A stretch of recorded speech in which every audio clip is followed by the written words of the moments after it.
where you see the passing of time. The crowds in St. Peter's Square are praying like mad for the Pope's light. Where moments refuse to die. This is a momentous hour in world history. This is the invasion of Hitler's Europe. And where victory lives on. Plenty of girls are being kissed by plenty of boys they don't know, and they do not care. You can love it, hate it, embrace it, or turn away.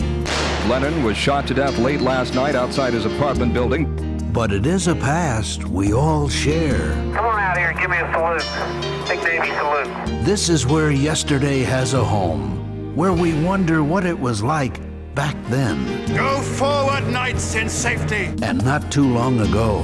His spirit must live on. It's where history has its place and where the past comes alive. The History Channel.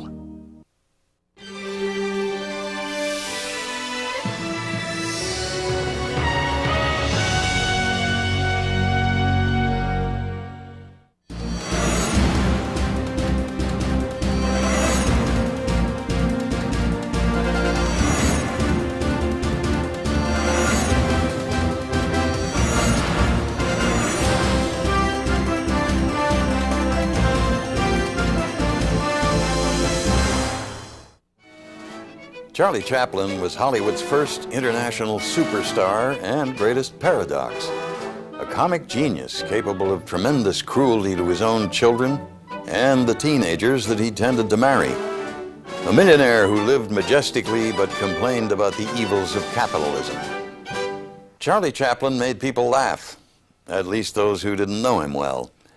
In the early years of cinema, his immense talent turned him into a star on a scale now hard to imagine.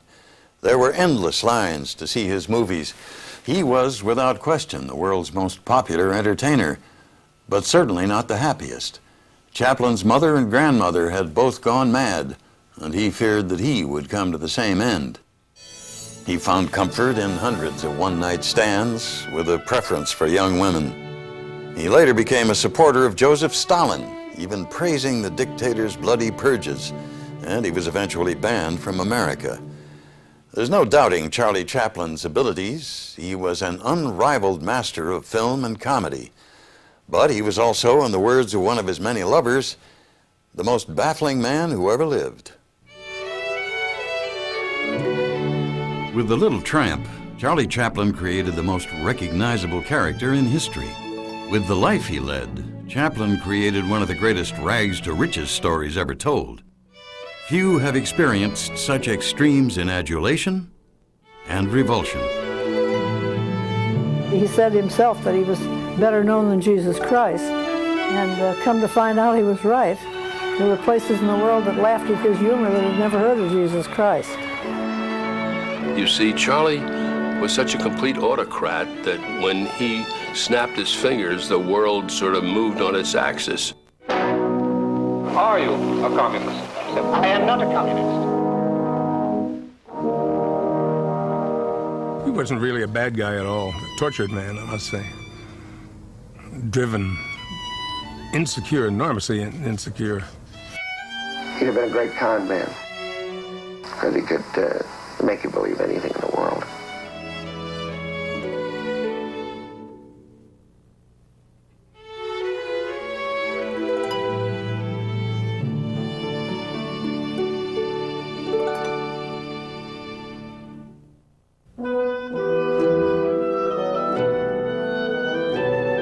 By the last quarter of the 19th century, the repressing conventions of Victorian England had created a society that appeared well-dressed, well-educated, well-mannered. A society that was well on the verge of suffocating from its own prudishness and frustrated desire. A society saved in part because of a few square miles across the Thames known as South London, where there was more prostitution, more drunkenness, and most importantly, more live entertainment than anywhere else in England. In a class-segregated society, rich and poor came together in the music halls and the public houses. In there you had all the costermongers, you had all the people of the streets in the public house, that's why it's so named. You get your work in there, you get the ladies of the night, you get your booze, whatever you wanted, you got in the public house. It was in this world that Charles Chaplin Sr. made a living as a singer, acting out in a variety of characters and songs the plights of ordinary people. Not as successful, but perhaps more talented, was 20-year-old Hannah Hill, a singer who did hilarious impersonations of people she observed. Her stage name was Lily Harley.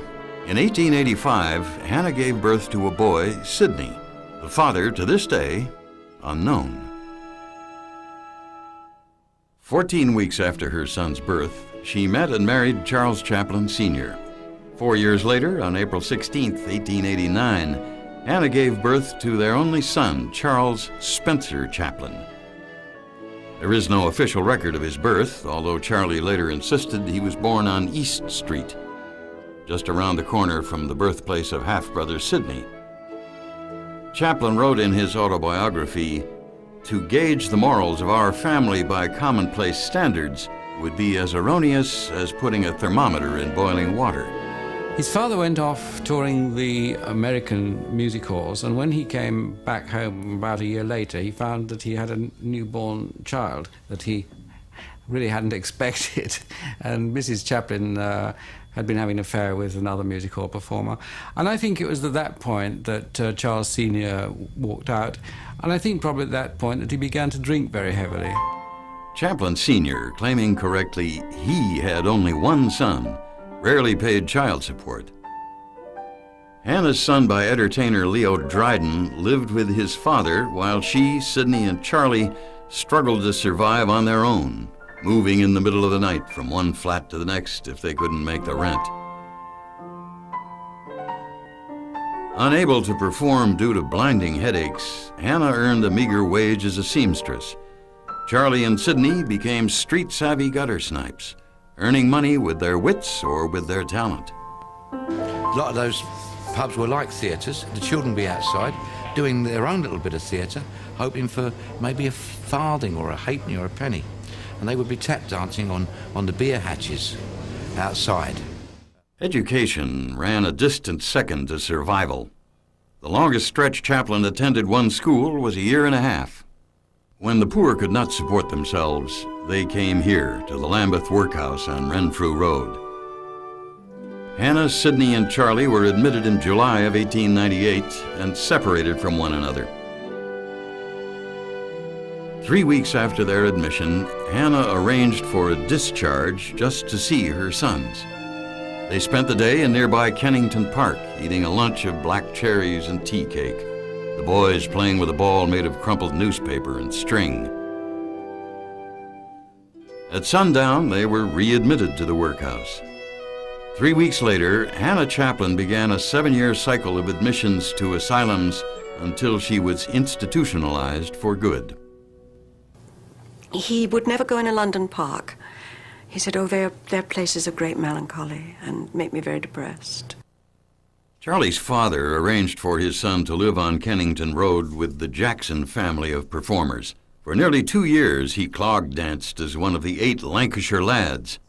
The times he cherished most were times spent with his mother when she was well. He collected memories that remained vivid for a lifetime. I shall always remember the top room at 3 Pound Hall Terrace, where I lived as a boy. I shall always remember climbing up and down those 3 flights of narrow stairs, and Healy's, the greengrocers in Chester Street, and Ash's, the tea grocers, where one bought a pennyworth of mixed stale cake with all its pleasant and dubious surprises. You are my honey, honeysuckle, I am the bee. Most of all, he remembered the music. Music and a way of life South Londoners to this day can never forget. Most of the songs sung by grandfather and his father, you had your greeting songs, you know, hello, hello, who's your lady friend? Who's the little girlie by your side? But you also had the very sad songs, you know, mainly about children. There was one, my father would, I'll try and sing a little bit. He would have the audience reduced to tears, and it was a little boy who'd lost his father, and it would go, "Oh, I want to go to heaven for the weekend, and I want to hear the angels play.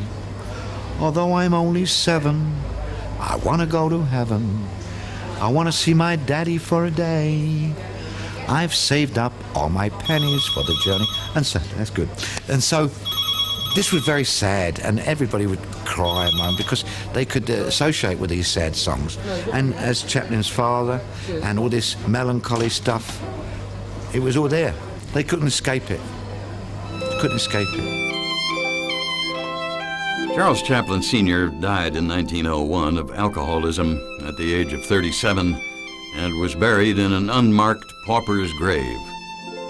2 years later, Charlie, age 12, supplied the evidence of his mother's insanity, and she was admitted as a lunatic to Cane Hill Asylum. He and his half-brother, her guardians and sole source of support, continued to work. Sidney as a part-time merchant marine, part-time entertainer, Charlie as a bit player in a long-running stage adaptation of Sherlock Holmes. In 1908, his brother, already a star pantomimist, got Charlie a job with impresario Fred Carno and his Speechless Comedians.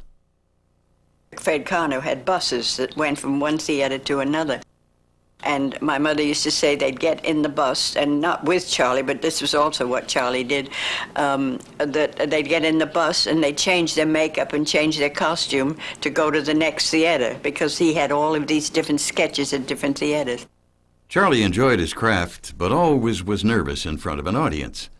Another Carno player, Stanley Jefferson, said of Chaplin, "I know he appeared standoffish and superior. He wasn't. People through the years don't know or refuse to believe Charlie is a very, very shy man." At 19, Chaplin fell in love with 15-year-old dancer Hetty Kelly. They saw each other only 6 times in 11 days before Hetty told him that she was too young, that his talk of love scared her, that she couldn't see him again. Chaplin later wrote, "The episode was but a childish infatuation to her, but to me it was the beginning of a spiritual development, a reaching out for beauty."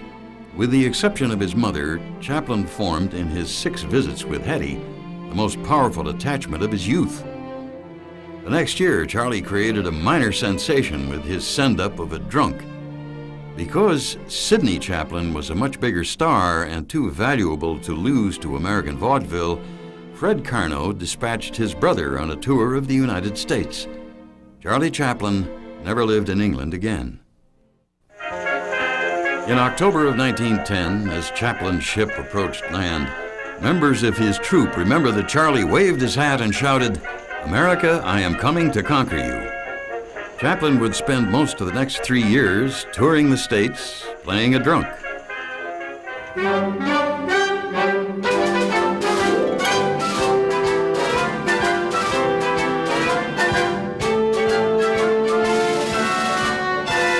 After hundreds of performances, Chaplin's act developed the precision choreography of a ballet and near-perfect comic timing. American audiences hadn't seen anything like what he or his roommate could do. His roommate, the former Stanley Jefferson, now known as Stan Laurel. Stan was always great at bringing in a thing that had been done years ago in England is the same as Chaplin did. Charlie Chaplin, whose father had died of acute alcoholism, became a star playing an inebriate for laughs. He indulged in the carnal pleasures of a life spent on the road, but disdained alcohol and approached his craft with a puritanical work ethic, spending much of his time carefully observing human behavior. He liked to seek the truth in people, and you felt always that he could see right into what you were talking about and think about it before he answered. Yes, he had this incredible talent to detect in human behavior these particular aspects which are timeless and absolutely universal. Charlie and Sidney reached a level of success that allowed their mother Hannah to move into Peckham House, a privately run asylum.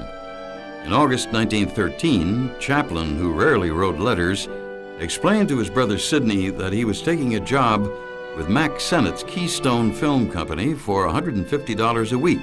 Believing he had struck pay dirt, he wrote, "I only want to work about 5 years at that, and then we are independent for life." He reached Los Angeles in December and set up downtown at the Great Northern Hotel.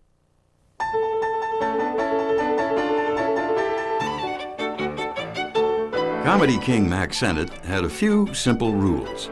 Make them fast, make them short, make them funny. But Chaplin, whose character-driven stage act depended on perfect timing and movement, didn't know what to make of Sennett's situation-driven, seat-of-the-pants style.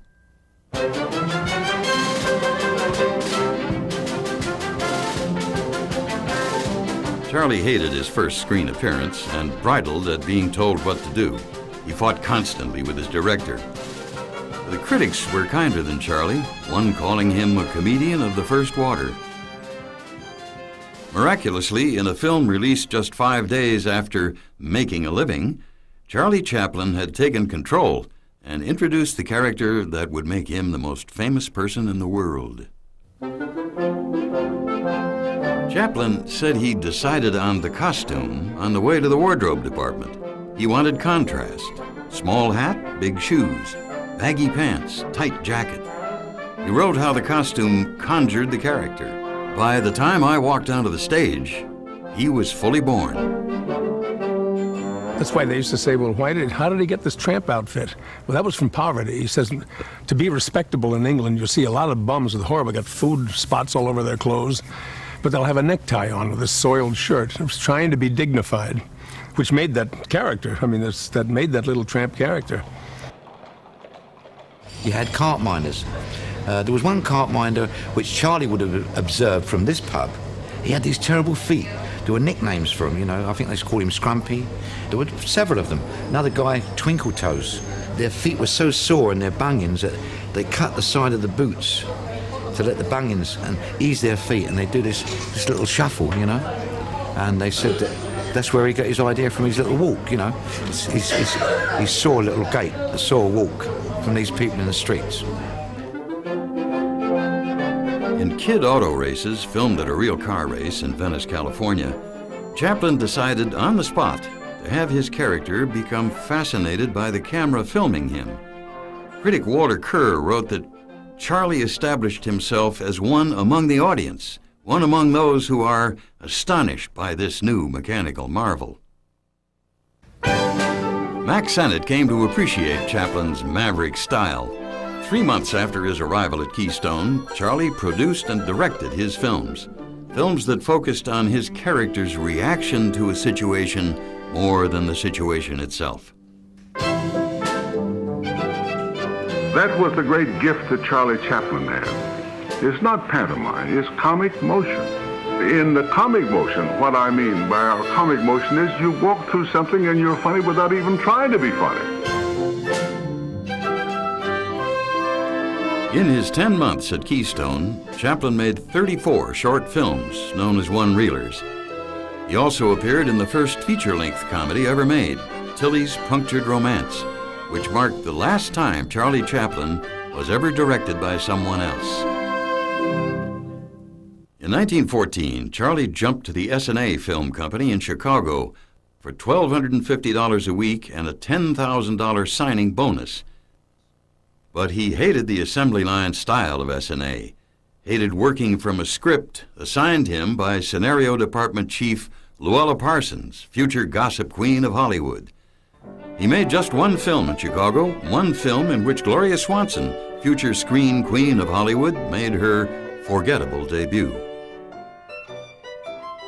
Chaplin moved to the S&A studio in Northern California and began to build his own stock company of players. His priority, a leading lady, and he found her in amateur actress Edna Purviance of Lovelock, Nevada. She was young, beautiful, inexperienced, and adored Charlie. Consequently, Charlie adored her, professionally and personally. They made 35 films together, the first 5 just outside San Francisco. Oh, she was a placid, just the opposite to Charlie, you know. Very placid, very sweet, good-looking. Not a good actress. But Chaplin's leading ladies always served to develop his own character more fully. His comedy made more poignant because the audience cared about him and his dashed attempts at romance with Purviance. The Bank was the first comedy ever made that had a sad ending, where Edna tosses aside the Little Tramp's declarations of affection. The Bank was Chaplin's 45th film in 17 months. He had become a worldwide sensation and really didn't know it. His popularity would be unprecedented, overwhelming, and isolating. Charlie Chaplin feels so funny, Chaplin feels when he comes down the street. He's back to sit. 1915 was called the year of Chaplinitis. Charlie himself said all the adulation was not for him, but for the little fellow, the down-on-his-luck tramp character with whom people around the world identified, and other performers flat-out imitated, including his former Carno roommate, Stan Laurel, for whom fame would arrive 6 years later. Well, it was almost like a religious thing. People went to the movies. I think his films were released always on the same day. I think it was on a Tuesday. And people would go to the theater to see the Chaplin film on Tuesday night. By the fall of 1915, Brother Sidney, who had spent the past year making films at Keystone, was handling Charlie's exploding business affairs full-time. He was the only person Charlie trusted. Because he was busy making films, and because of his reclusive lifestyle, Chaplin didn't experience his popularity firsthand until a transcontinental train trip in February of 1916. Stops from Amarillo to Chicago were mobbed with people crying out for a glimpse of Charlie. I always thought I would like the public's attention, he wrote, and here it was, paradoxically isolating me with a depressing sense of loneliness. He took that train to New York to sign a deal with the Mutual Film Corporation for $10,000 a week and a $150,000 bonus, negotiated by Brother Sidney. A Mutual publicist proudly stated that, next to the war in Europe, Chaplin is the most expensive item in the world. Mutual gave Chaplin complete authority and the artistic freedom to make his films his way.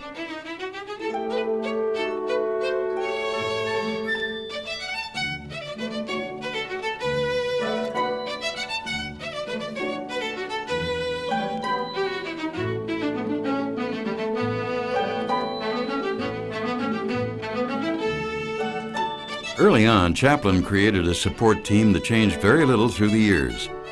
In addition to leading lady Edna Purviance, he had tough guy Eric Campbell, not so tough guy Henry Bergman, studio manager Alf Reeves, and cameraman Raleigh Tothrow.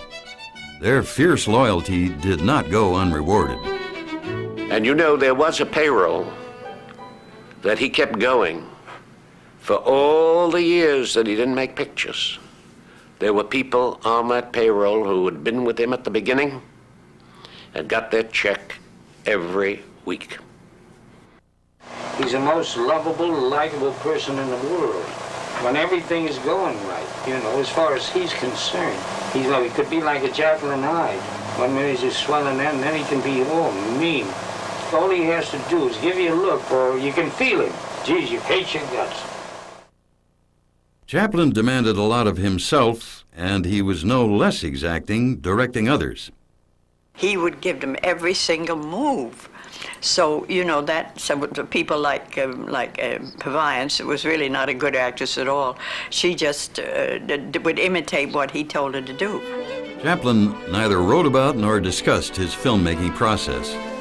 He liked to say, if people see how it's done, all the magic goes.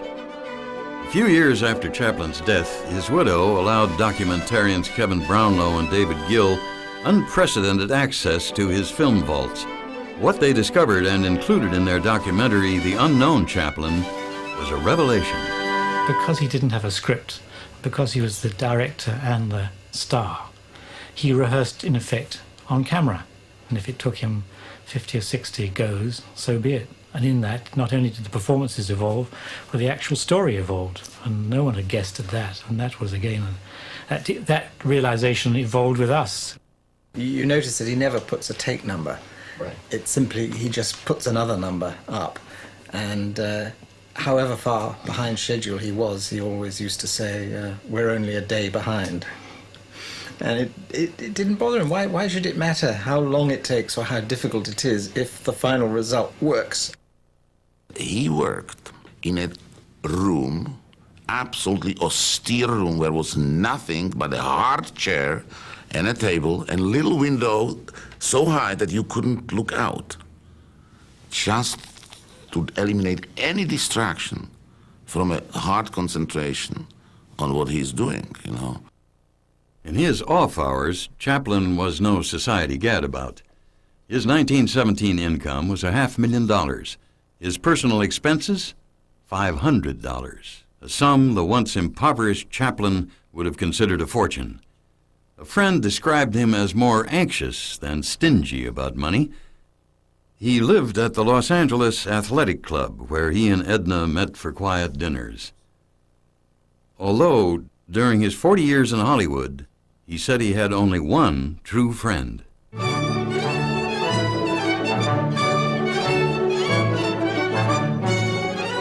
The friendship between Chaplin and swashbuckling hero Douglas Fairbanks was immediate and profound. Charlie admired and envied Fairbanks' height, his dashing looks, and gregarious charm. He and actress wife Mary Pickford, presiding over their legendary Pickfair mansion, equaled Chaplin in fame and wealth. They organized his social life. Charlie forever marveled at Douglas's ability simply to have fun. Because he was a very dynamic personality, and he did bounce around from one corner of a room to another, and everything seemed awfully quiet when he did leave, I must say. To aid the U.S. cause during World War I, Chaplin joined Pickford and Fairbanks on a Liberty Bond tour that raised millions of dollars. But critics back in England wondered why Chaplin hadn't come home and joined the war efforts years earlier. He received envelopes from England containing white feathers, a symbol of a slacker, someone shirking his duty to country. He did stuff for the bonds for America, but they feel he didn't do much for over here. And yet, when we do our research, we found that he put monies into schools at Waterloo, which is the next district, down near the Old Vic, and put monies in there for sweets for the duration of the war. So children in that district got some kind of sweets, or, you know, and that was from Chaplin. He never boasted about that. I don't think he ever told anybody. So there you get conflicting things that someone said, oh, he did nothing for us. And yet in his own way he did.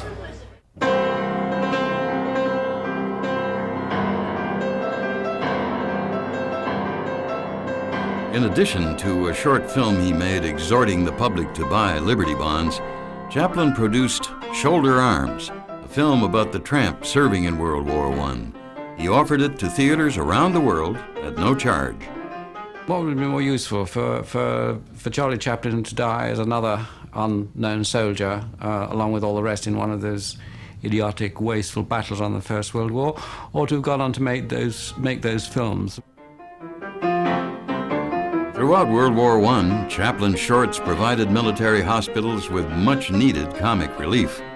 Often the films were projected on the ceiling for patients unable to sit up.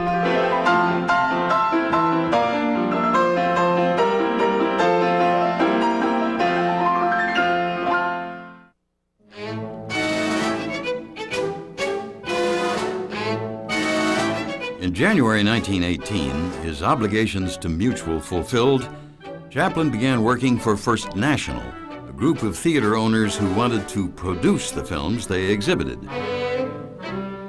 I wanted a studio in a hurry, and as if by magic, I got it. First National built Charlie his own studio, paid him $1 million a year, split all profits 50-50, and rightly believed they had made a good deal. Under the contract, Chaplin bore all production costs. Henceforth, in his pursuit of perfection, he would spend his own money.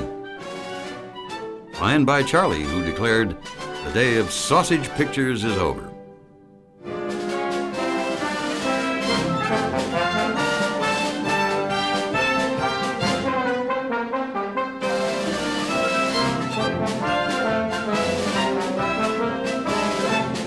Chaplin's films reached new heights in craftsmanship and artistry.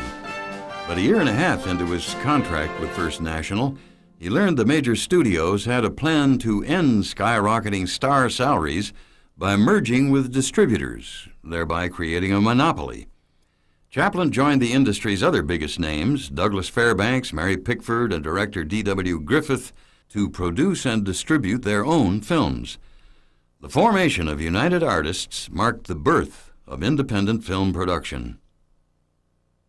Unlike his partners, Chaplin owed his present employer, First National, more films before he could work for himself at United Artists. And his personal life, often a source of inspiration, was becoming a burden. Former child actress Mildred Harris, whom Chaplin later described as no mental heavyweight, was 16 when he began seeing her, 17 when her claim of pregnancy forced his first shotgun wedding. That pregnancy proved to be a false alarm. A creative dry spell followed Chaplin's loveless but not sexless marriage. On July 7th, Norman Spencer Chaplin was born malformed. He died July 10th. Many years later, Mildred Harris said her one vivid memory of Charlie was of how hard he cried. Exactly 20 days after the death of his first son, Chaplin began filming The Waif, later called The Kid.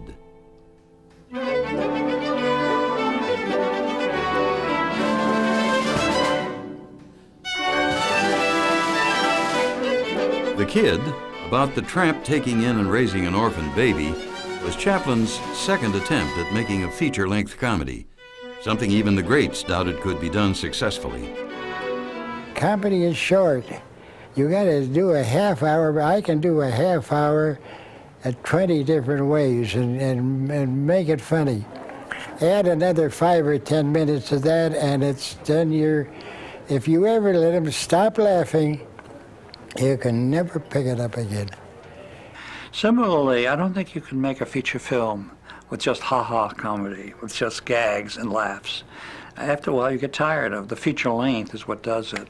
You have to bring in romance, narrative, drama, psychology, sociology, a lot of other things.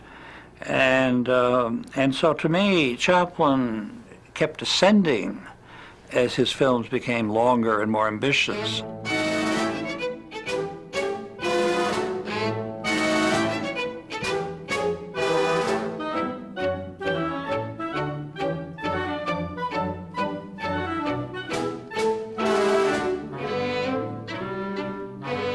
Chaplin first spotted Jackie Coogan on a vaudeville stage in downtown Los Angeles. He knew he had found his kid, and the two became inseparable. When First National executives got nervous about the film's protracted shooting schedule, Charlie invited them down to the studio for an afternoon and worked up a little act with Jackie. Everyone went home happy. He was a zany. Can you give me an example of the kind of thing that went on? He'd do anything for a laugh. He would do a high and gruesome off of a ladder. Take these two horrenda, that means a high and gruesome, means high and gruesome, a fall. And he'd suddenly fall off a ladder, anything, to break up the monotony. In the middle of production on The Kid, Mildred Harris Chaplin sued her husband for divorce, claiming desertion and cruelty. First National told her to attach Charlie's business assets to the lawsuit, including The Kid. Late one August night, Chaplin and staff accompanied 12 crates of film by train to Salt Lake City, where he secretly edited The Kid in a hotel bedroom, far from the reach of California community property laws. 19-year-old Mildred Harris Chaplin settled on other community property and $100,000. The whole mess soured Chaplin on marriage. Temporarily. For him, the one constant in his life was his work.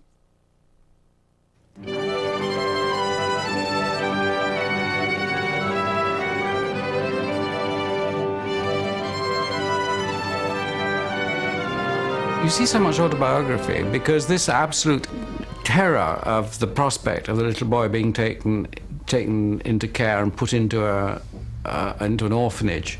You know, this is obviously reliving his own experience as a child of being taken away, of losing his mother. 2 months after The Kid's release, Charlie sent for his mother. Hannah Chaplin, whom he had not seen in 7 years, would be cared for in California, near her son, the rest of her life. Schoolgirl Wynne Ritchie Evans was among the small circle who knew of Mrs. Chaplin's presence. She never forgot Hannah's reaction to an innocent question. And I said, Nan, what's that mark on your arm? And all of a sudden she went bonkers. And of course I was frightened. I didn't know, I didn't understand what it was. Well, that mark on her arm was from the English workhouse. They tattoo them. Now the English workhouse is where they put the insane and the needy. It's the lowest of the low. And this brought back the time that she was in the workhouse. One of the original crying scenes in the Kid, when I'm being taken away by the orphanage people. He was directing me, and he was crying as he was directing me. He was doing it to you physically and mentally at the same time, calling upon you to emulate him.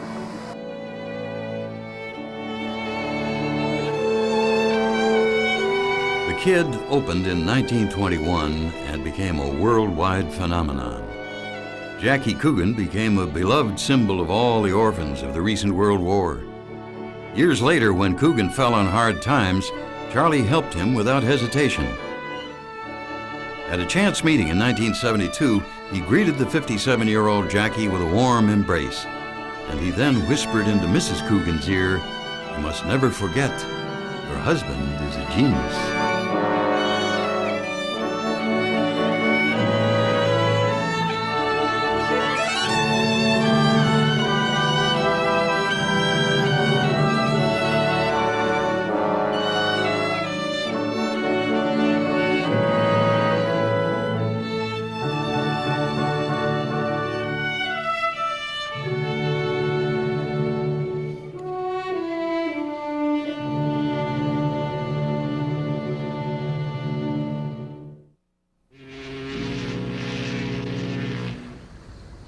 The day after the Kid's United States premiere, Charlie Chaplin set out on his first trip to Europe since his days as a Fred Carnot comedian. He was now a world figure whose every utterance, it seemed, became newsworthy. He and the world had changed a lot. Before communism became a dirty word, the triumph of Vladimir Lenin's Bolsheviks over the imperialist Russian Tsar raised the hopes of socialists throughout the world. You know, all the proletarian art of that time, if you look at it, you'll find that all of the capitalists were pigeon-toed. And the proletariats had their feet very much like Chaplin's. They were all based on Chaplin images, the common man. And this is what he represented. Many in America saw the Bolshevik Revolution as a threat to capitalism and to American individualism. On New Year's Day, 1920, U.S. Attorney General A. Mitchell Palmer orchestrated a nationwide raid of so-called sympathizers of the Soviet Union that led to the arrest of 6,000 people. On his way to Europe the following year, Charlie Chaplin announced plans to visit the Soviet Union, saying, "I am immensely interested in that great country and its efforts towards social reconstruction after chaos." Some of the very earliest FBI files that I found were sent to then the assistant director of the FBI, J. Edgar Hoover, before he had become director. I believe it was in 1922. And that very early letter said that Chaplin was known as one of the Hollywood parlor Bolsheviki. The little fellow was sort of on the left, basically. But there was always this contradiction that he felt. The little fellow was a genius, and he was also a very rich man. And yet he was the little man. And yet, you know, everything in Chaplin's life was to get away from the little man. On his 1921 return to England, following a reception worthy of a conquering hero, Chaplin's first stop was to the neighborhood of his youth, Lambeth, where he walked the streets unbothered by a growing crowd that kept a respectful distance. He met playwright George Bernard Shaw and befriended writer H.G. Wells. But his trip abroad was motivated in large part by a desire to reconnect with his first love, Hetty Kelly. She had written him in 1918, wondering if he remembered her. Chaplin, who rarely wrote letters, sent back an immediate reply.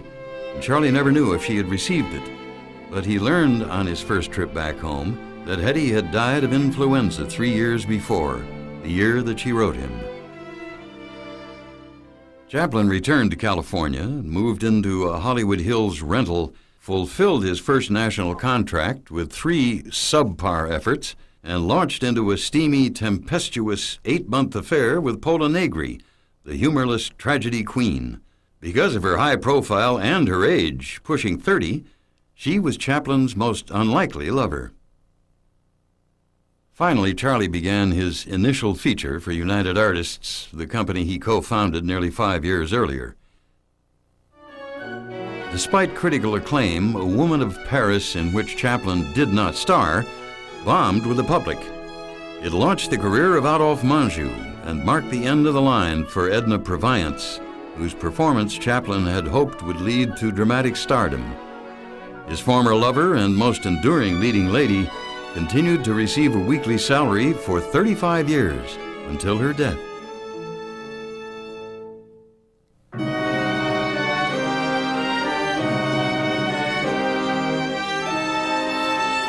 Chaplin wisely brought back the Tramp for his next production, The Gold Rush, the film by which he most wanted to be remembered. It was a mark of his genius that Chaplin fashioned a comedy out of the true story of a group of gold miners marooned by the elements, struggling to survive, some dying from hunger. Of the film, Chaplin wrote, "We must laugh in the face of our helplessness against the forces of nature or go insane."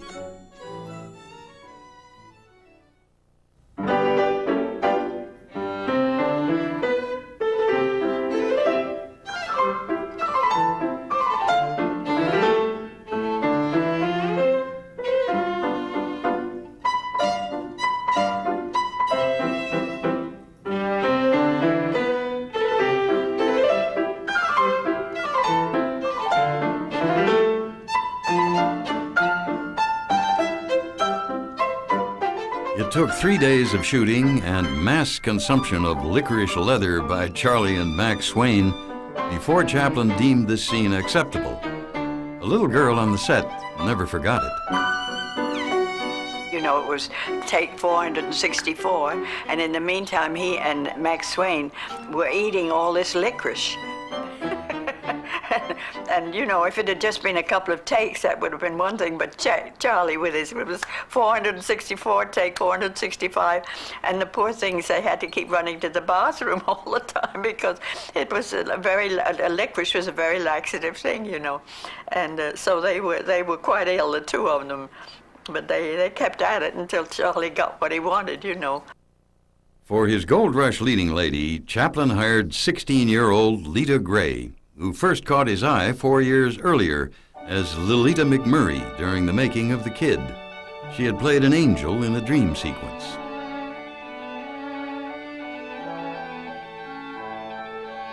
In 1924, Lita Gray was pregnant with Chaplin's child. He married her secretly in Mexico, his second shotgun wedding. These 17-year-olds looked great, but then once you get them home, and you're a quick-thinking genius, and they're not very bright adolescents. It makes for marriages that don't work very well. I was really hungry for people my own age. I was pretty much of a kid, you know, at 17. Our company was mainly people like Albert Einstein, very serious, you know. And at 17, I just thought the way he looked, he just looked like a dirty old man to me. Lita Gray's pregnancy gave Chaplin, unhappy with her performance, an excuse to replace her in The Gold Rush. Nearly a year into the shoot, 18-year-old unknown Georgia Hale became his leading lady. She completed all of her scenes in 9 weeks.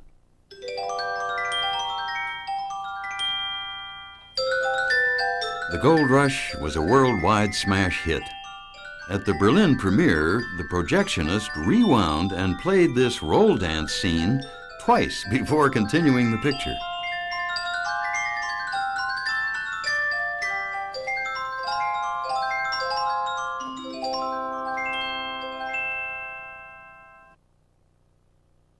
On May 5, 1925, Lita Gray Chaplin gave birth to Charles Spencer Chaplin, Jr. On March 30, 1926, she gave birth to Sidney Earle. Sidney's father was well into shooting his next feature.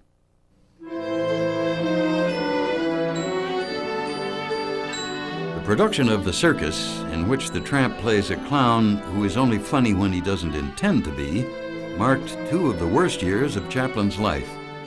Miserable in his marriage to Lita, he lost himself in his work and in ongoing affairs with current circus co-star Myrna Kennedy, Gold Rush co-star Georgia Hale, and actress Marion Davies, with whom Chaplin spent many a weekend at San Simeon, the California estate of Davies' lover, publishing magnate William Randolph Hearst.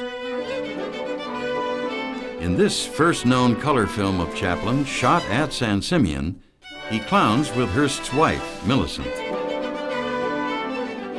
He didn't intend to be a husband to me, actually.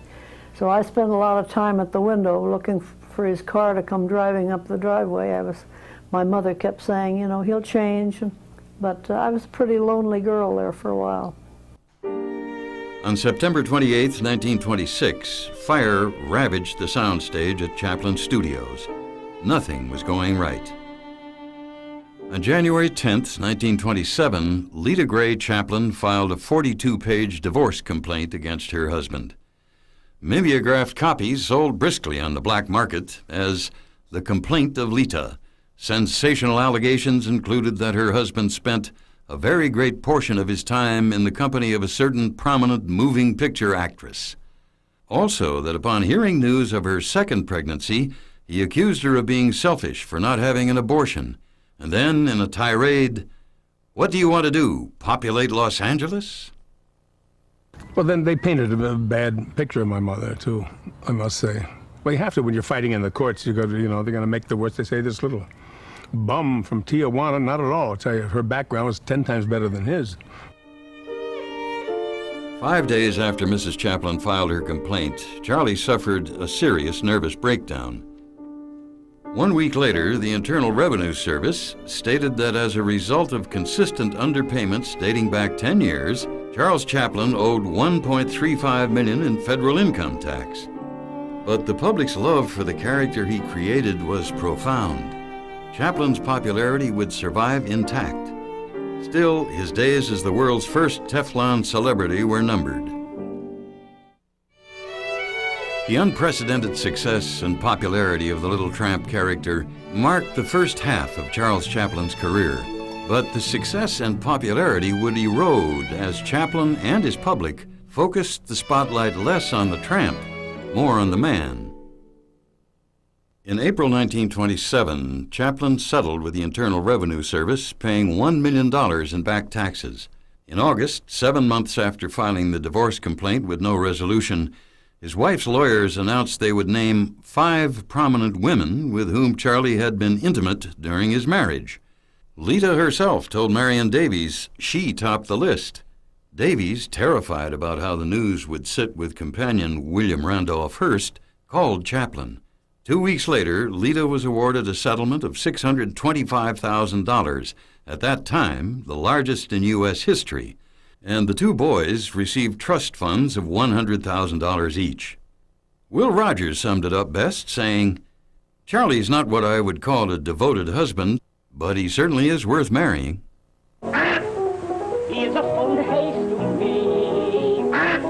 For Chaplin, the man who turned pantomime into an international language, early talkies had to be painful to watch.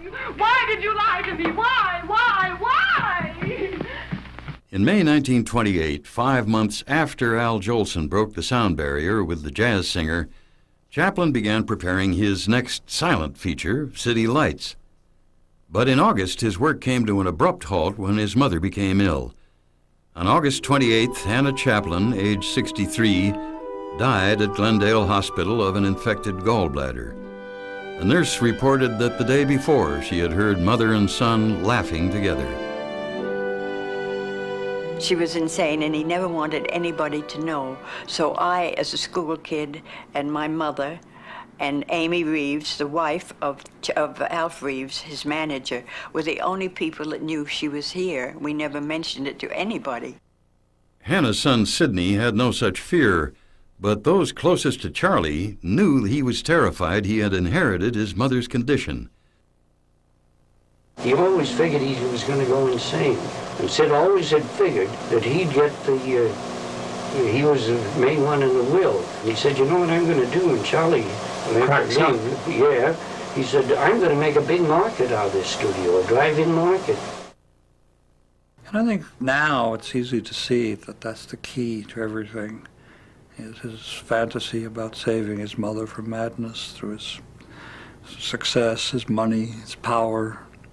It's a vain thing, but most of his leading ladies are projections of his mother. In City Lights, the tramp befriends a blind flower girl played by Virginia Sherrill. In the course of the film, Charlie will find the money to pay for an operation that restores her eyesight. But this opening scene, where the blind girl mistakes the tramp for a millionaire, took 6 weeks of shooting before Charlie deemed it acceptable.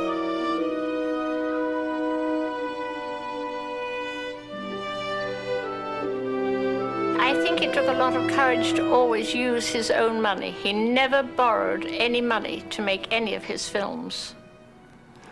And so if he lost it, it was his money, his problem. He said, you know, one's only competition is oneself.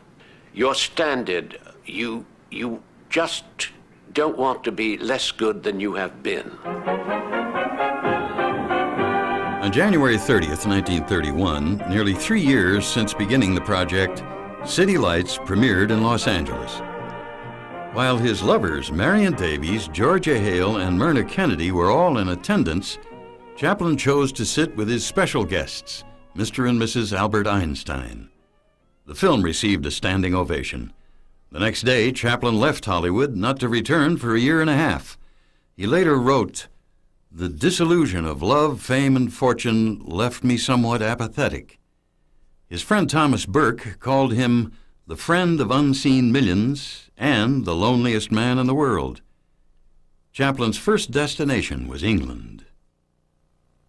He always wanted to go back because he loved to remember that where he came from and what he had now and compare them and think about it. Yes, he would dwell on it and elaborate on it.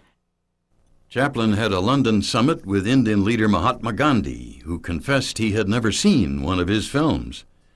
Later, Charlie's political views infuriated a continent when he announced that Europe suffered from a bad case of nationalism. He'd call it patriotism, and dangerous patriotism. And he said, I can see it in Germany, I can see it in Italy, and this patriotism, as he called it, by which he meant nationalism, is dangerous and is going to lead to a war. Now, he was absolutely right.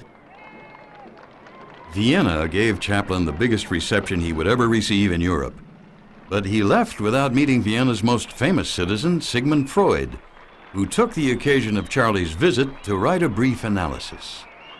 He is an exceptionally simple and transparent case. He always plays only himself as he was in his dismal youth. He cannot get away from those humiliations of that past period of his life. His aimless wanderings took Chaplin to the Far East, where he was worshipped, and finally to the island of Bali, where the only person who knew him was visiting New York Times character artist Al Hirschfeld. There being no electricity on the island, they had never seen a movie. He said, I just wondered whether they would laugh at the same things, you know. So I said, why don't you try it, you know? So he said, I will. And after the dance, a dance with a Garuda bird, he put on his pith helmet, and it flew into the air, you know, and the Balinese just screamed with laughter. They felt it had some demonic powers that shot it off into this. And they were all jumping around with their turbans, you know, throwing them in the air. While Chaplin was away on his world tour, City Lights was becoming one of his greatest successes.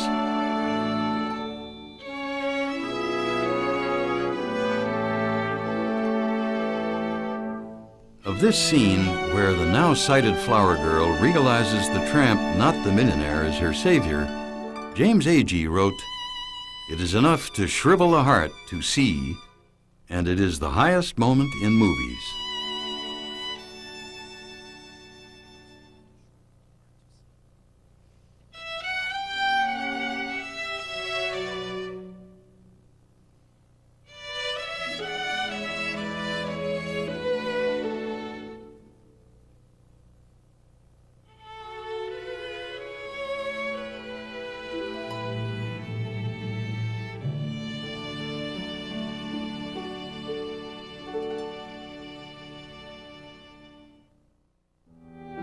In June of 1932, Chaplin returned from his 17-month world tour to an America mired in the Great Depression.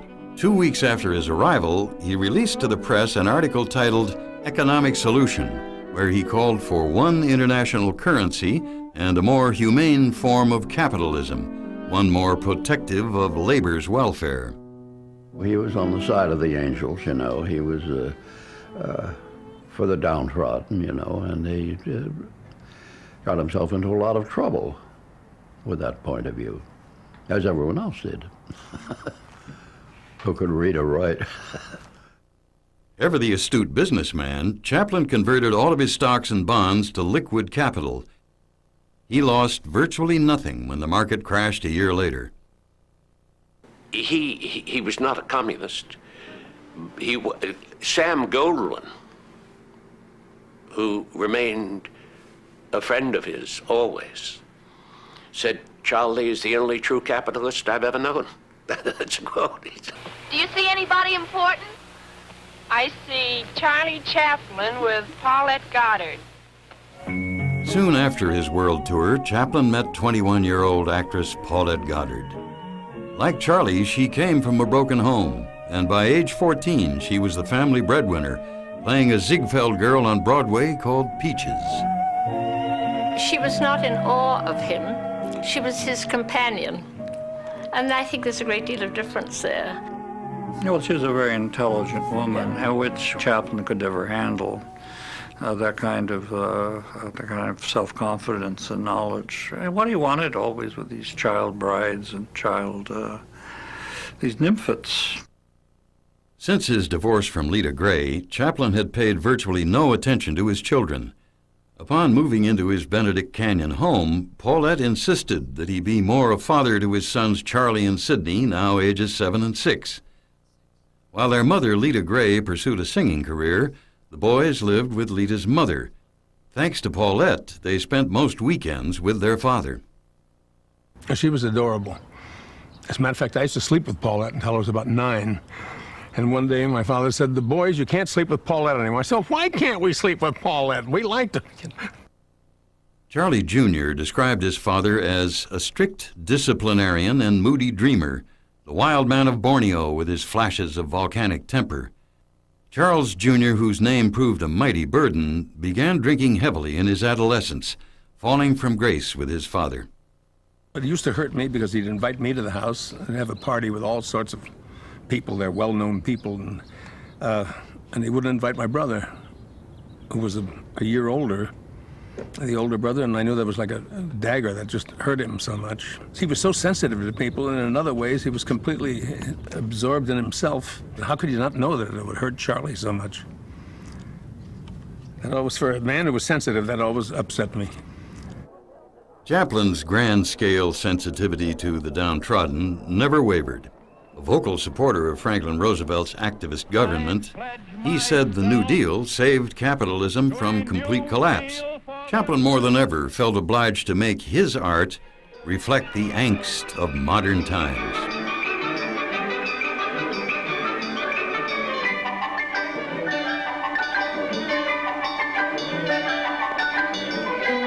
In modern times, it was just a prediction of what's come about today. Losing the individuality of people in mass production.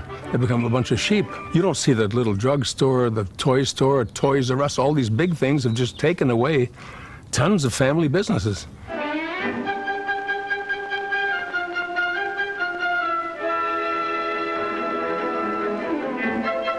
While Chaplin resisted dialogue in his films, he embraced the ability to include synchronized music. Music that often began as a simple melody from deep in his imagination or his past. His assistant orchestrator for Modern Times was David Raxon. Well, Charlie was not a composer in the accepted meaning of the form, but the minute you say that, it sounds rather negative, and he was a lot better than that. He used to have these little ideas. At first, he really didn't know how to write them down, which is a disadvantage. He always needed somebody to do that and always had someone. Years after the film, two songwriters took an unnamed melody Chaplin created for Modern Times and turned it into Smile, which became one of Nat King Cole's greatest hits. Charlie Chaplin and Paulette Goddard were married 4 of their 8 years together. Her ambition, independence, and genuine talent made her unique among Chaplin's women. She also carried on affairs with composer George Gershwin and artist Diego Rivera while she was still with Charlie. She, more than all the others, understood that with Chaplin, work always came first.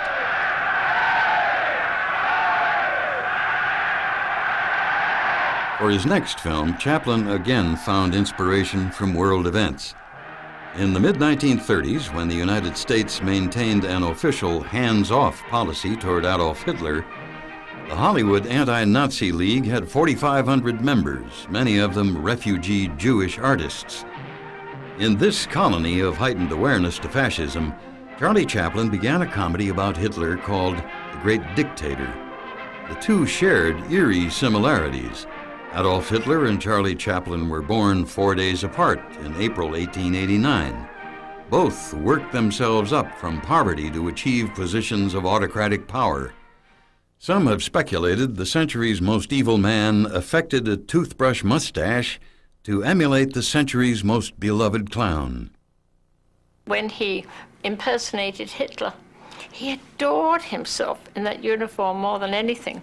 Absolutely became Hitler.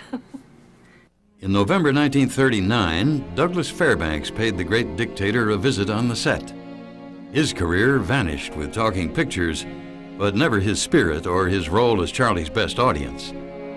4 weeks after this meeting, Douglas Fairbanks, Chaplin's one close friend, died in his sleep. It was a terrible shock, Charlie wrote, for he belonged so much to life.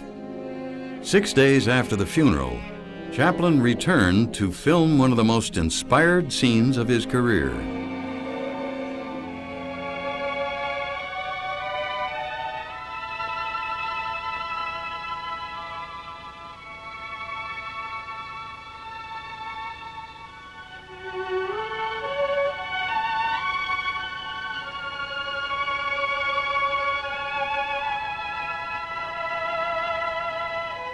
I lived under the Nazis as a kid, So that was such a catharsis to see that somebody can laugh about these clowns, these cruel clowns, in such a way like Chaplin did was such a catharsis for everybody who lived under the Nazis, When Charlie Chaplin finally decided to speak on screen, he chose to speak words of hope to a world plunging into conflict. The hate of men will pass and dictators die, and the power they took from the people will return to the people. And so long as men die, liberty will never perish. The Great Dictator premiered in October of 1940, more than a year before Pearl Harbor. It became the biggest hit of Chaplin's career and the catalyst for the most politically active period of his life. When the U.S. did enter the war, Chaplin was distressed by strong anti-Soviet rhetoric. After all, he said, Russia was our ally against Hitler and had suffered enormous casualties defending the Eastern Front. In a San Francisco speech for the American Committee for Russian War Relief, Chaplin called on the United States to fight alongside the Soviets on this second front, a proposal already endorsed by President Roosevelt and the State Department. But it was his greeting that got him into trouble.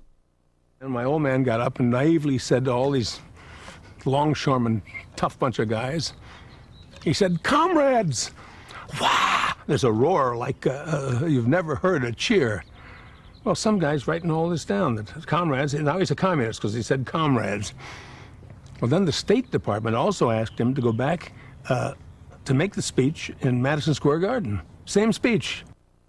In which Chaplin also said, "The communists are no different from anyone else. They suffer as all of us do and die as all of us die." Even in wartime, these words did not sit well with many Americans. And with the Cold War fast approaching, they and other statements would come back to haunt Chaplin. But not before a major scandal took a piece out of him first. Charlie Chaplin loved the game of tennis and was well respected as a competitor, tactician, and athlete. But when 22-year-old actress Joan Barry played spectator one June 1941 afternoon, she had designs on Chaplin the filmmaker and skirt chaser. She succeeded at both, getting a modest contract for his new project and the boss's personal attention.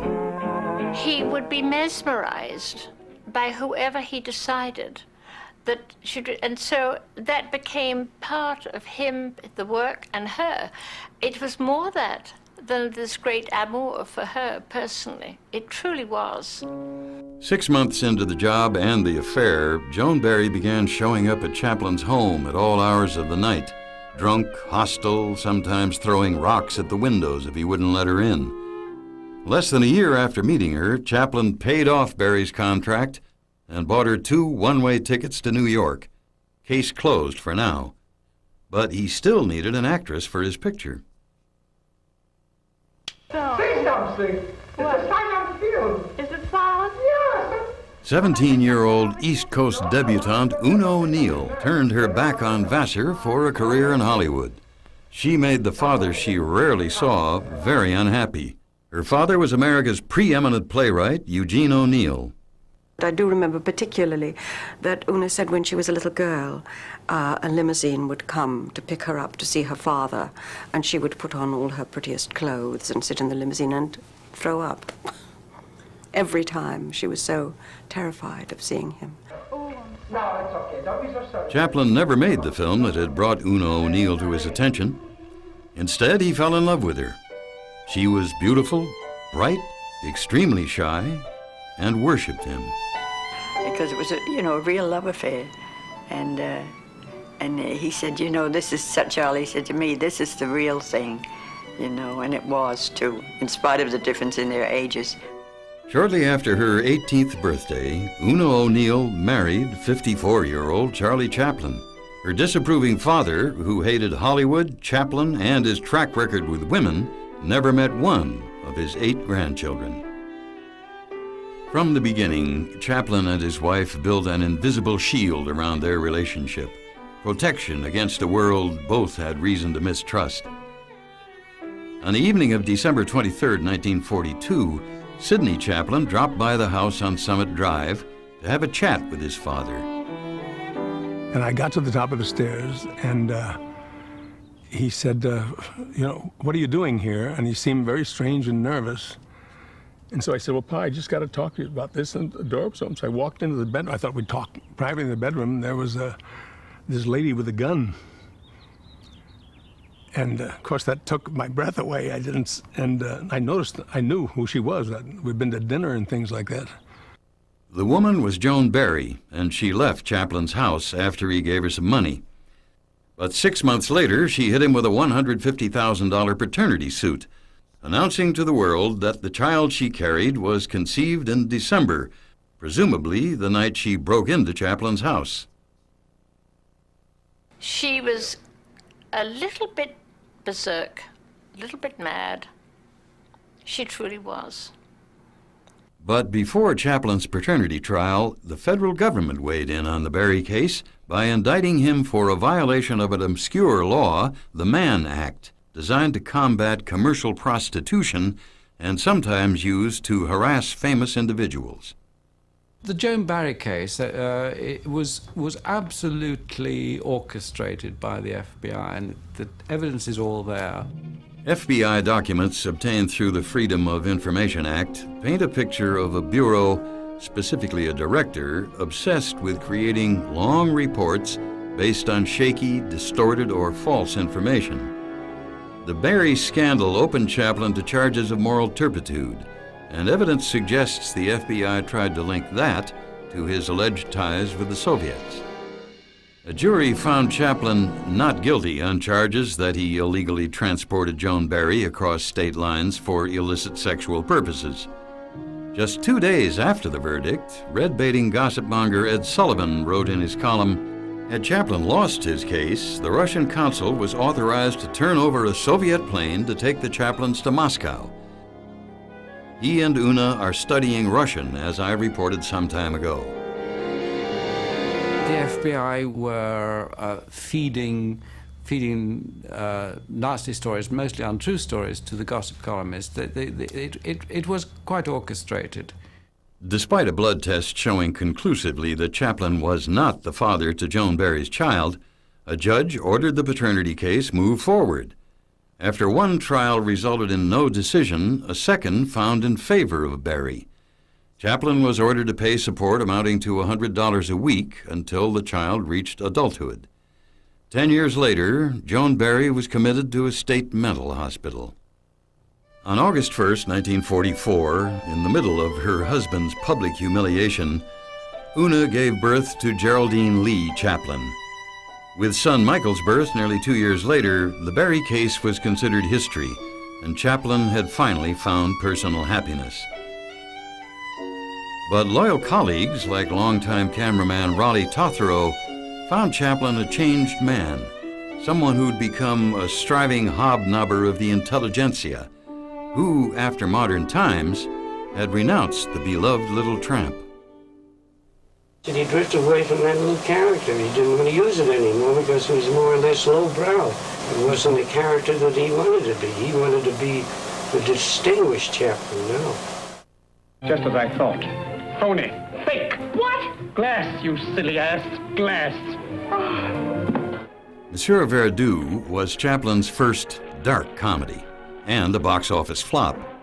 Given past headlines about his politics and his treatment of women, a film where Chaplin's character justifies killing his wives for their money because the capitalist system let him down provided critics with an easy target, and Chaplin knew it. Thank you, ladies and gentlemen of the press. I'm not going to waste your time. I shall say proceed with the butchery. Could you answer a direct question? Are you a communist? I am not a communist. A communist sympathizer with questions. A communist sympathizer, that has to be qualified again. I say this, that during the war, I sympathized very much with Russia because I believe that she was holding the front. And for that, I have a memory, and I feel that I owe her thanks. Chairman J. Parnell Thomas of New Jersey opens an inquiry into possible communist penetration of the Hollywood film industry. Monsieur Verdoux opened in Washington 5 days after the House Committee on Un-American Activities subpoenaed Hollywood figures to appear. A few called the line of questioning unconstitutional and were jailed for contempt of Congress, but most suggested communism had infiltrated Hollywood and named names. Chaplin agreed to appear and then reconsidered, sending a telegram to Chairman Thomas stating, "I am not a communist, I am a peacemonger." He began work on his last Hollywood film, also the most autobiographical of his career.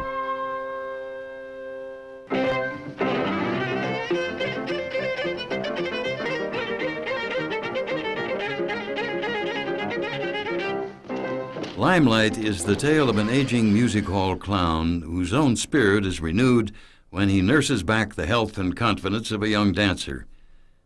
That this was a story of Chaplin's childhood as it might have been was not lost on newcomer Claire Bloom, who Chaplin selected because of her resemblance to his wife Una. I mean, he would say to me, "I want you to wear a shawl." My mother wore a shawl like that. My mother wore a little jacket like that, because it was a period film, of course. But I knew that it wasn't only his mother. It was his mother, lost mother, of course. It was Una, whom he loved so dearly, and with whom also there was a huge gap of age. And it was the lost loves, like Hetty and whoever, I mean, you know, the young girls that he loved.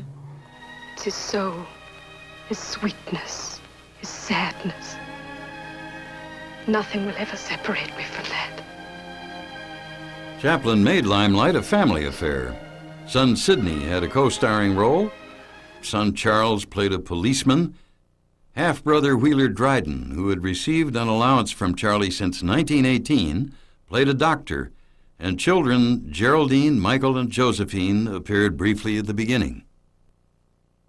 For Chaplin, Limelight seemed a fond reconciliation with his distant past. It came at a time when his present world was about to change forever.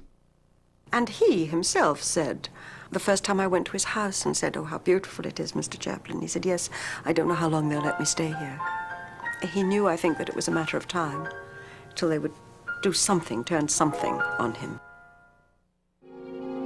On December 29, 1949, FBI Director J. Edgar Hoover wrote Assistant Attorney General Peyton Ford, "It was determined that there are no witnesses available who could offer testimony that Charles Chaplin has been a member of the Communist Party in the past or that he has contributed funds to the Communist Party."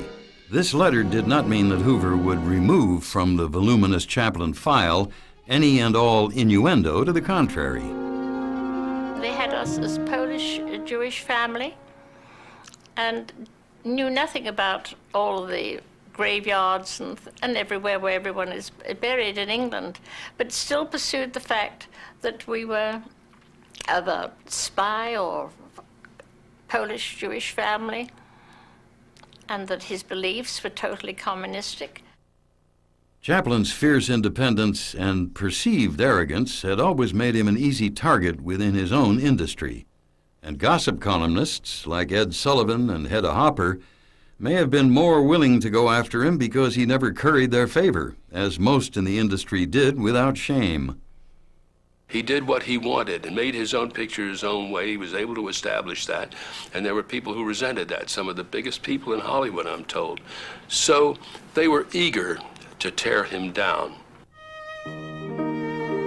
On September 17, 1952, Chaplin and his family set sail for the London world premiere of Limelight.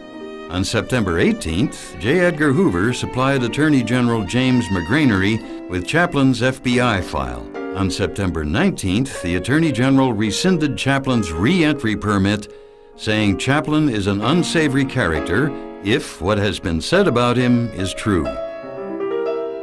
Calvin Coolidge said when he terminated his presidency, he was embarking to go home, and waylaid by one of the pressmen who said, "Mr. President, won't you say a few farewell words to the American people?" He said, "Yes, goodbye." There is a letter from the Attorney General in the States to the American ambassador in Switzerland to say that if there was any pressure, if he wanted to come back, then there was no doubt that... and I think it even says that he's so popular in the States, in spite of the campaigns against him, that there'd be no problem for him at all. But then he stuck his toes in, and I think he was right. Chaplin moved his family to the shores of Lake Geneva on a 37-acre estate called the Manoir de Bain, just outside Vevey, Switzerland. A millionaire many times over, he and Una created their own paradise, their own safe haven, beautiful and isolated, a world apart.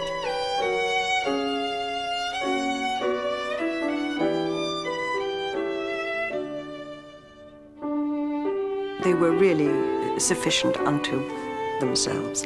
But I think that it did cut the children out. Though they loved the children, I mean, adored the children, but they formed such a tight unit, the two of them, that I used to feel that somewhat. You weren't ever really with him, or with either of them. They were completely... you used to see them, you got instructions, but it was not being with them at all. In his few public appearances, Chaplin did nothing to endear himself to America.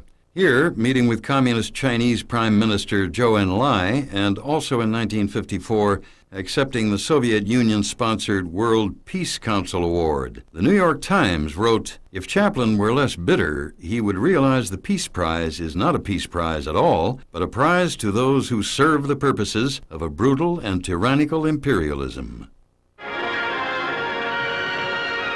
A King in New York, filmed entirely in England, was a worldwide bomb and never shown in the United States until 1976. Chaplin played an exiled monarch who comes to Manhattan full of hope, only to have his American dream backfire. And it wasn't a terribly good picture, because if you make a picture out of bitterness or anger, it doesn't come across as good as something that's done out of love or a feeling or an emotion. But he was, hey, he's a human being. He's got a right to be angry too. He said they gave him a stinko deal. Chaplin and his wife had 4 more children in Switzerland, making a total of 8. His last child, Christopher, was born in 1962, when Chaplin was 73 years old. I mean, it seems so strange, but indeed, he was born in 1889. You know, and it's a different world, and he still had some of that Victorian upbringing. And sometimes it was funny and we all laughed at it, and sometimes it wasn't. And I think I wasn't one of his children, so I don't know. I think it must have been very difficult. Chaplin took several trips to London in later years, often taking a bus by himself down to his old neighborhood. Still the insecure kid from the wrong side of the river who only wanted respect. When we get on the plane, his accent would change. He got so British. Now, Sid, you'll see, we should be dining at the Savoy about 9, Sid. Now, wear a tie. I thought, well, he doesn't talk that way at home. But they were cruel. The English press used to let you know you're a Cockney comedian, they used to say. This is when he was 70. They still got to say, hey, you're still not royalty. They say, you come from this. And they did have a way of doing that, the English, that irritated the hell out of him. In September 1964, Charles Chaplin released the much-anticipated My Autobiography. Time magazine called it one of the richest publishing coups of the century. Within a month, it was in its 3rd printing, and by Thanksgiving, it was tied for first on the bestseller list with the autobiography of General Douglas MacArthur. Chaplin's childhood takes up the first third of the book and is Dickensian in its detail. On the craft of filmmaking and his career, he shares precious little. On the famous people he knew, a lot. The names of half-brother Wheeler Dryden, longtime cameraman Raleigh Totherow, and second wife Lita Gray are not mentioned. He's not somebody ultimately that I can say is my favorite person, my favorite director, my favorite. I mean, there's something in his genius that's chilling. There's something in him that is unresolved. In 1966, about to turn 77, Charlie Chaplin began directing his 81st production. A romantic comedy he had come up with 3 decades before for Paulette Goddard. Now, A Countess from Hong Kong, starring Sophia Loren and Marlon Brando. Made in the same year as The Graduate and Bonnie and Clyde, The Countess was painfully dated. Brando called Chaplin an egotistical tyrant and probably the most sadistic man he'd ever met. You know, Brando is a very willful man, and he's a part-time airhead, and so he doesn't really understand the exigencies of a great director like Charlie, and will not take direction. So the picture was a shame, it was a disaster. Chaplin lost the surviving link to his childhood when, on Charlie's 76th birthday, his half-brother Sidney died. 3 years later, in 1968, Chaplin's first son, Charles Jr., died of complications from alcoholism. He was 43 years old. The success of his autobiography, the attention he received for A Countess from Hong Kong, A More Liberal America, and The Mere Passage of Time all provided Chaplin and the United States an opportunity to reconsider their relationship. In 1971, he struck a distribution deal with businessman Moses Rothman, who believed America wanted to see Charlie Chaplin's films again. He also believed America was ready to see Charlie Chaplin. 20 years after he left, Charlie Chaplin returned to America on business. This trip, organized by his distributor to enhance the marketability of his films. Chaplin would be honored first by the Film Society of Lincoln Center, and then in Hollywood at the Academy Awards. Yeah, he very nearly didn't go at the last minute because he was really worried that there was a lot of bad feeling still. The last time I saw him was in New York. He'd come back here for some kind of an award, but by that time he was not in full control of his senses, actually. I remember Lillian Gish was there, and he didn't recognize her. Oddly enough, he recognized me for some strange reason, but he didn't recognize Lillian.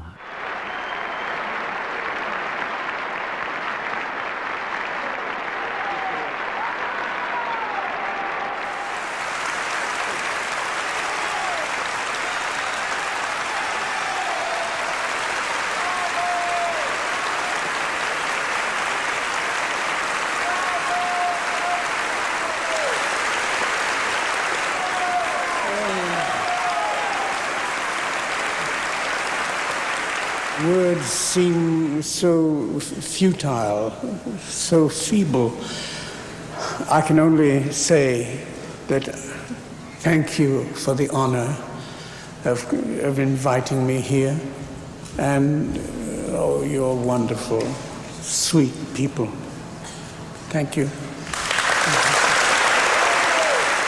Of Chaplin's celebrations in New York and Hollywood, British observer of America Alistair Cook wrote, "The tears drenched the audiences 3,000 miles apart. He was very old and trembly and groping through the thickening fog of memory for a few simple sentences. A senile, harmless doll he was now. As the song says, easy to love, absolutely safe to adore." He was sure in 1972, when he got the Academy Award, that it was over. That was it. That was the last part of his career. And that everybody would forget the Little Tramp. And Chaplin as two different things.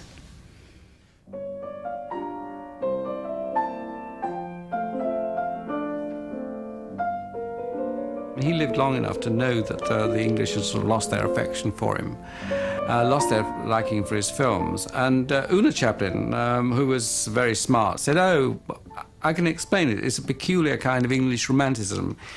If Charlie had died drunk, broke and miserable, they would have loved him, but they will never forgive him for dying happy, rich and living in Switzerland."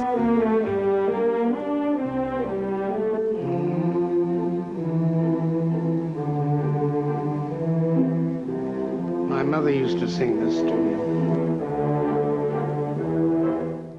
And he would sit there and he would look at that lovely expanse, you know, and say, "This is absolute heaven."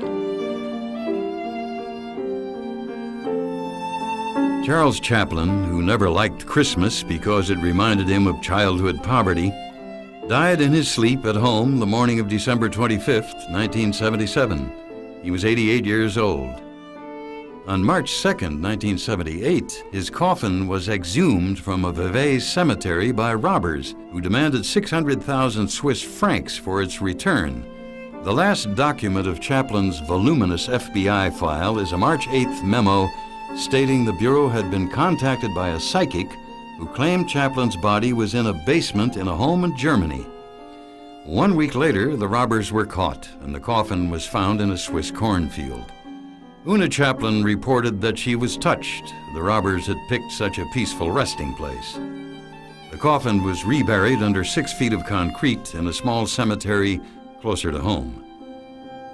And after he died and I was in New York with her, she would walk so slowly and hang onto my arm as though she was still in a trance with him. Because he walked very slowly and she was used to that.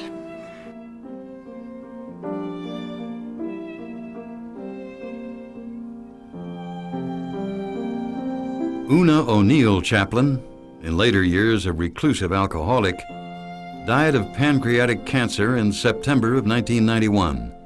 She was 66 years old.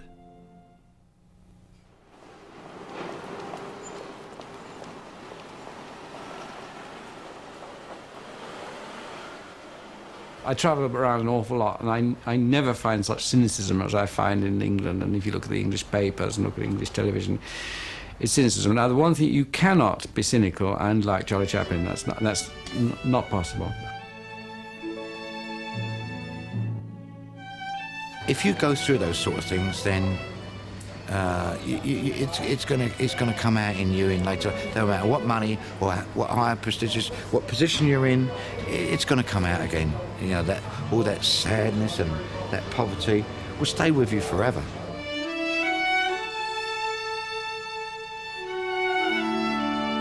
Absolutely. You know, Charlie Chaplin is one of the fathers of my movies. I am not ashamed to say that. I'm proud to say that. For a man that sensitive, he was a strange guy. As I used to say, the most insecure man I ever met in my life was my father. I used to feel sometimes like picking him up. I was a lot bigger than him in my arms, and say, "Pa, you made it. Hey, you did it." You know, you got rich, you got famous, you did everything. Hey, marvelous wife, kids. You made it.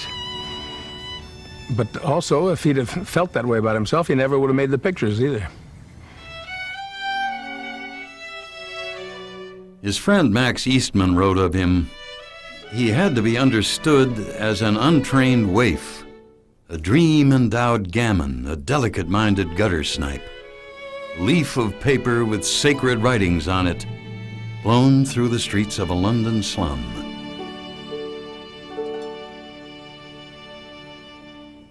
Chaplin may have disliked capitalism, but he lived like a plutocrat.